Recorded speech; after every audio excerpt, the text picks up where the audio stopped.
Agora, se irmão Jailson é pequeno, eu agora desapareci, porque quem deve aparecer agora é o Senhor. Eu venho a diminuir, o Senhor sempre vem a crescer na minha vida. Queria fazer uma pergunta à igreja, em nome de Jesus. O Senhor tem administrado a tua vida? Eu estava me perguntando hoje, eu disse, Senhor, será que a gente tem colocado, o Senhor tem administrado a minha vida, a vida da tua igreja, Senhor? Porque a gente falamos no Salmos 23, a gente falamos assim, que eu gostaria que a igreja abrisse em nome de Jesus.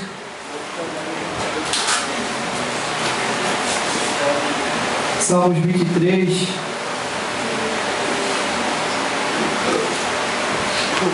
Quem achou, diga amém. A palavra do Senhor diz assim: o Senhor é meu pastor e nada me faltará. Aí eu só queria, depois da vírgula aqui, você vem falando assim: nada me faltará. E eu comecei a perceber que muitas vezes o Senhor não tem administrado a nossa vida.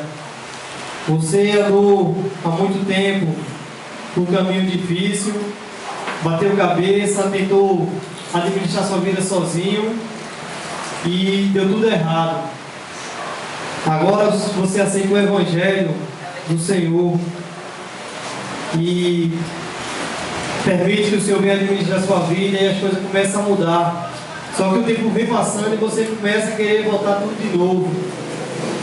Então aqui nesta noite a gente vem entender que Deus é que deve administrar a nossa vida. A gente deve colocar tudo diante do Senhor. Porque muitas vezes queremos colocar pela metade, não tudo.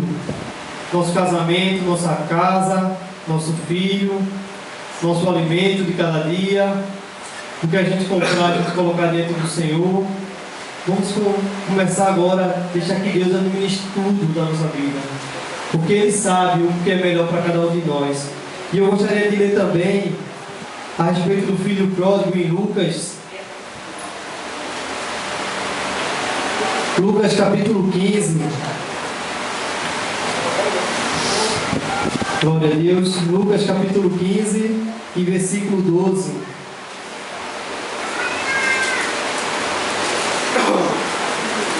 E a gente vai ver agora o que acontece muitas vezes com o crente que está dentro da igreja e quer sair, quer deixar, diz ao Senhor: Senhor, eu não quero mais que o Senhor administre a minha vida.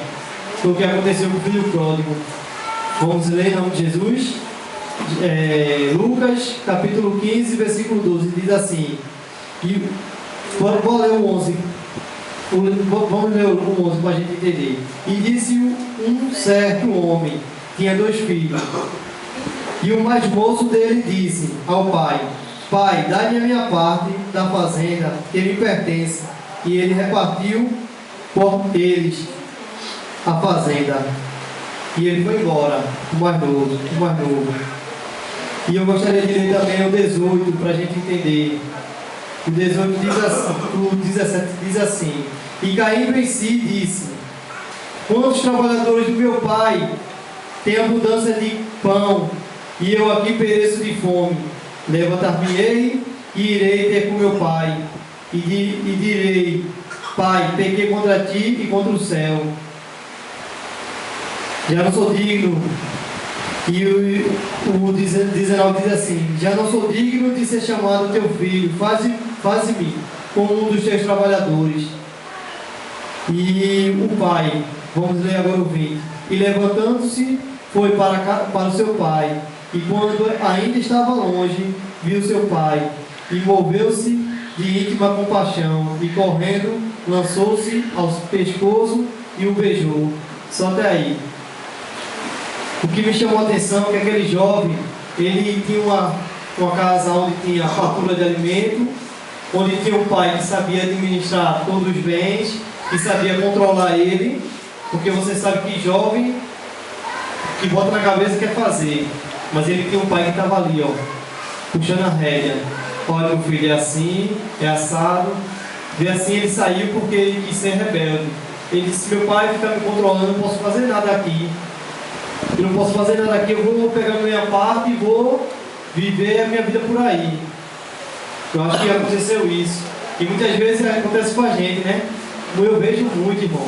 Crente dizer: eu sabia que ser crente era assim, não quero não ser crente assim não.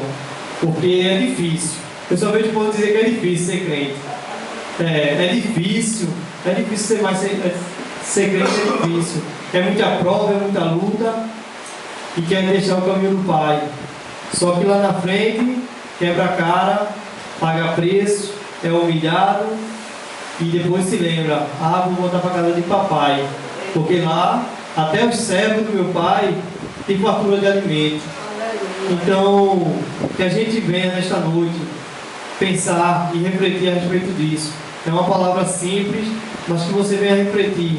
Será que Deus está administrando a minha vida? Será que tudo eu tenho colocado diante do Senhor? Será que tudo eu tenho deixado na vontade dEle? E muitas vezes a gente ficamos ansiosos e ficamos desesperados. Senhor, é assim, é assado. Queremos mandar em Deus. Mas só que Deus sabe o que é melhor para cada um de nós. Então que a gente venha deixar Deus administrar nossa vida e analisar todos os dias. Senhor, eu estou certinho diante de Ti, o que é que eu estou em falta, e ver que Deus está administrando bem a sua família, a sua casa. A gente vê crente, irmão, dentro da igreja, porque a Deus está falando, irmão, para a gente se orientar na nossa vida, saber o que a gente quer. Muitas vezes a gente está na igreja e não sabe ainda o que a gente quer, e a gente não deixa Deus administrar a nossa vida e paga preço, fica sofrendo, fica chorando, contando derrota ao povo, falando toda a luta que acontece dentro de casa, vai contar para qualquer irmão, para qualquer pessoa que estiver pela frente. Eu estou passando por isso, em casa é assim, eu briguei com sei quem.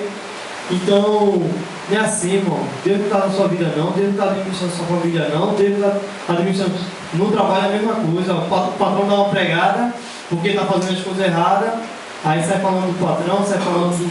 Então Deus não está administrando, porque quando Deus administra é diferente, irmão.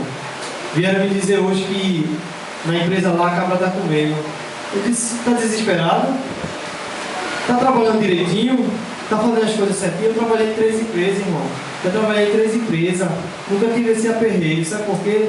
Porque se Deus foi Deus que abriu a porta, está garantido. E outra coisa, eu estou honrando o Senhor, fazendo meu trabalho direito, então para que me preocupar? Então são coisas, irmão, que a gente deve analisar a nossa vida e procurar ver se a gente está certo diante do Senhor e dizer a Ele: Senhor, eu coloquei nas tuas mãos, Senhor. Não é o Senhor que está administrando, então está bem administrado.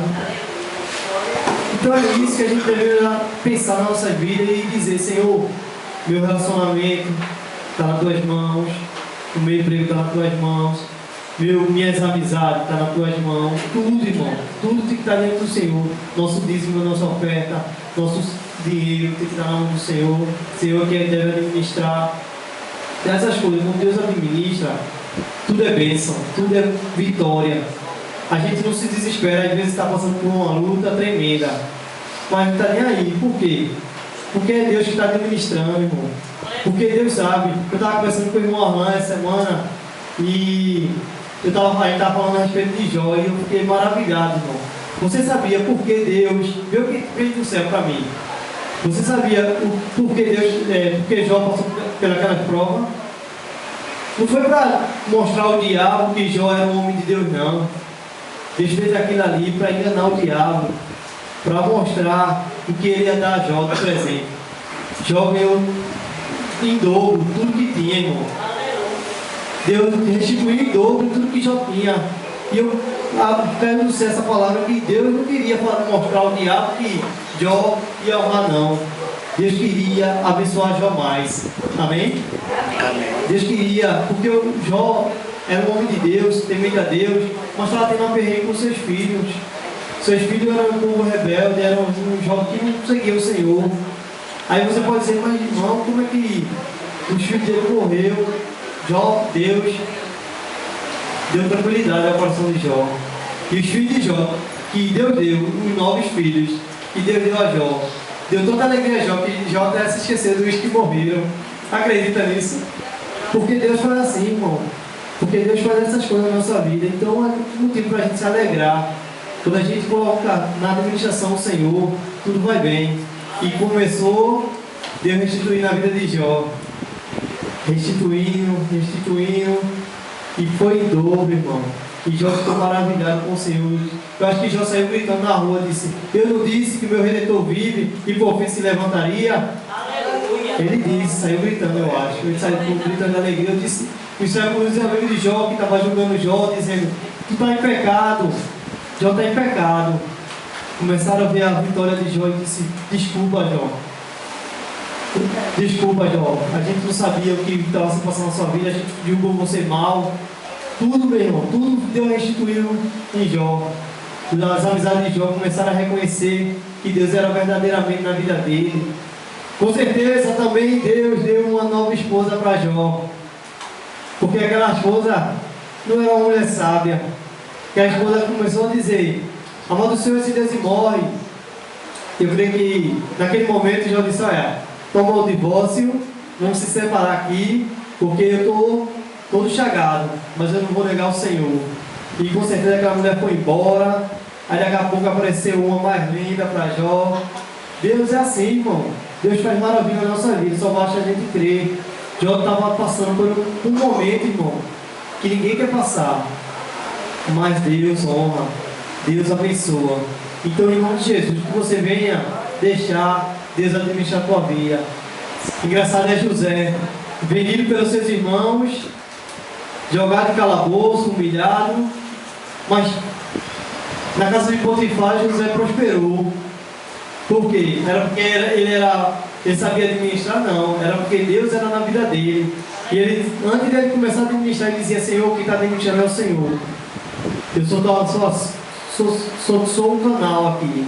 A prova é tanto que quando ele se reencontrou com seus irmãos, ele caiu em si e disse: isso foi propósito de Deus, para que eu venha conservar a vida em terra. Para você ver como Deus faz, irmão. Então, que cada um de nós venha refletir nesta noite e entender que Deus é que deve administrar nossas vidas. Amém? Amém. Então, a partir de hoje, que não venha ser palavras vãs, mas que você venha dar importância a essa palavra e começar a dizer: Senhor, administra a minha vida. Senhor, toma conta da minha vida, Senhor. Eu sou teu, Senhor. E em nome de Jesus, você vai ver o que Deus vai fazer na tua vida. Você vai vir contar testemunho feito a irmã Vilma está contando. Você vai glorificar o nome do Senhor. E eu estou maravilhado com esse Deus, porque Ele tem me surpreendido todos os dias. Ele tem me abençoado todos os dias. E eu estou maravilhado porque Ele sempre tem me dado palavras novas, sempre tem falado no meu coração coisas novas, me dando a certeza que Ele é comigo. Então, eu estou muito alegre com o Senhor. Eu estou muito alegre com essa igreja, do qual o Senhor tem abençoado tremendamente. Você não sabe o que Deus tem feito nessa igreja.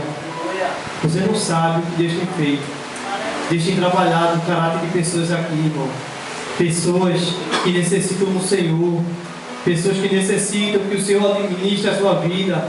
E eu já estou ouvindo pessoas dizer que quer, que vai querer que Deus administre a sua vida. Então, são coisas, irmão, que acontecem nas nossas vidas. Mas creia que é o Senhor querendo mudar o teu caráter, para que você deixe Ele administrar a tua vida.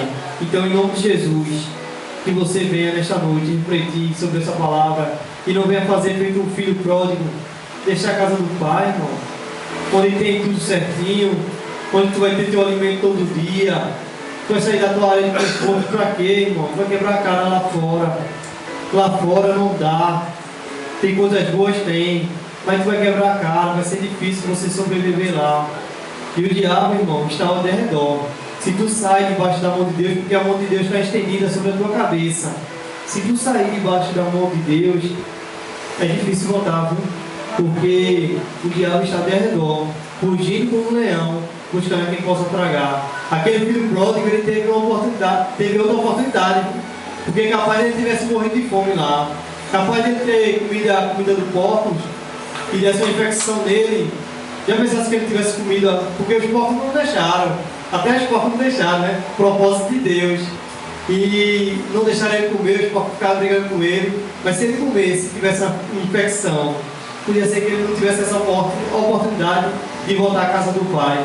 Então que nesta noite você queira sempre estar na casa do Pai. Amém? Amém. Glória a Deus, vamos orar em nome de Jesus. Deus Todo-Poderoso, te agradecemos, Senhor, por esta noite, Senhor, pelo Senhor falar conosco, Senhor. Continua sendo com cada irmão aqui presente, Senhor. Cada um que está aqui diante de Ti, Senhor. Eu quero ver, Senhor, a vitória do meu irmão, Senhor. Eu quero ver, Senhor, eles contar os testemunhos aqui, Senhor, e se maravilhar, Senhor. Continua abençoando, Senhor. Cada um que tem colocado a mão no arado nessa obra, Pai. Oh, Senhor, essa obra vai crescer, Senhor, porque o crescimento quem dá é o Senhor. E em nome de Jesus, Senhor, vidas vão se converter para o Teu reino, Senhor. Oh, Senhor, nos dá vidas, Senhor. Queremos que você se presente, Senhor. De ver vidas aqui, Senhor, se converter, Senhor. Oh, Senhor, continua abençoando, Senhor. Cada um aqui presente, Senhor.